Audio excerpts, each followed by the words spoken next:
Bismillahirrahmanirrahim. Assalamualaikum warahmatullahi wabarakatuh. Satu perkara yang hendak kita bincangkan di sini adalah mengenai dua sifat utama yang patut dan wajib kita miliki, yaitu sabar dan syukur. Kedua sifat ini saling bergandengan atau silih berganti yang perlu kita hayati setelah kita fahami, dan kita menghayatinya di dalam hati dengan fahaman yang benar, dan kemudiannya menterjemahkan sifat ini dalam segala perlakuan kita di dalam hidup kita. Sabar dan syukur adalah umpama satu shilling yang mempunyai dua wajah. Sebelah sana mengenai nilai wang dan sebelah sini mengenai logo. Begitu juga dalam kehidupan ini.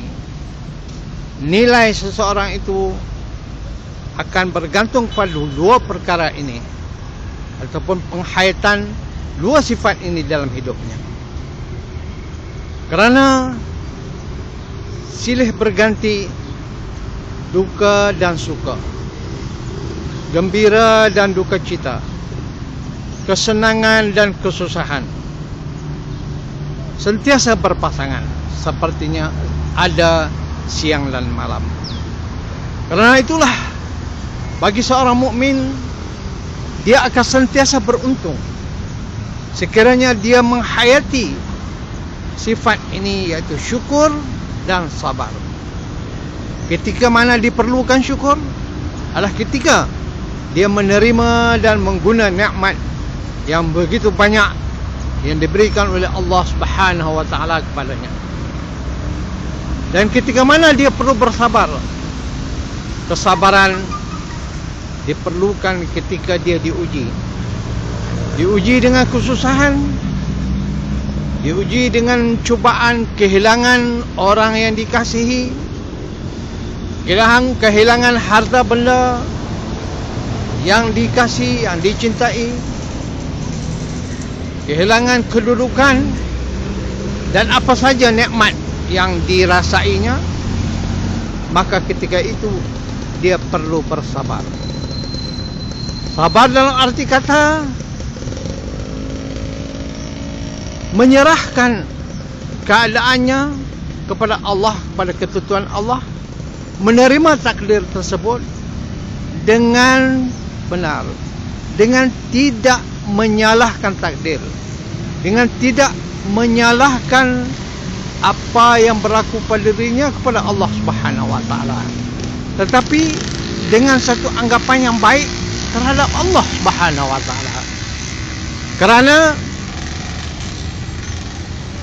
musibah yang menimpa dirinya, kemungkinan Allah menyayanginya dengan tujuan untuk membersihkan kesilapan dan dosa yang pernah dilakukan, ataupun sebagai satu pengajaran untuk dia membaiki cara bekerja, keadaannya dan sikapnya terhadap menerima satu-satu musibah, dengan tidak menyalahkan orang lain atau tidak menyalahkan Allah terutamanya, tetapi menilai dan muhasabah terhadap perbuatan yang dilakukan. Kemungkinan ini adalah kesalahan dan kesilapan yang dia sendiri lakukan, dan kerana itu dia rida dengan musibah yang ditimpa dan tidak mengungkit-ungkit, menggembar-gembor dan mengelannya dan mengadu kepada semua orang. Tapi sebaliknya dia mengadu, berlutut dan bersujud kepada Allah Subhanahu wa taala, memohon ampun pada Allah dan memohon hikmah daripada musibah yang menimpa dirinya. Begitu juga ketika dia selesai ataupun dapat mengatasi masalah yang dihadapi.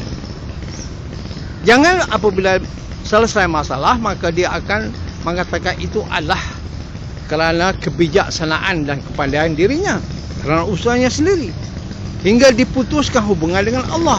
Sedangkan Allah lah yang menyelesaikan masalahnya, yang mengangkat musibah yang menimpanya dan ujian-ujian yang dihadapi. Maka kembalilah bersyukur pada Allah Subhanahu wa taala dengan berzikir, dengan menunaikan segala tanggungjawab kepada Allah Subhanahu wa taala dan munajat kepadanya, dengan beribadat kepadanya dengan penuh khusyuk dan tawaduk. Itulah gandingan sabar dan syukur dan keperluan dua sifat ini dalam kehidupan kita bagi mencapai kebahagiaan dan ketenangan di dunia dan juga kebahagiaan di akhirat. Wallahu a'lam bissawab. Assalamualaikum warahmatullahi wabarakatuh.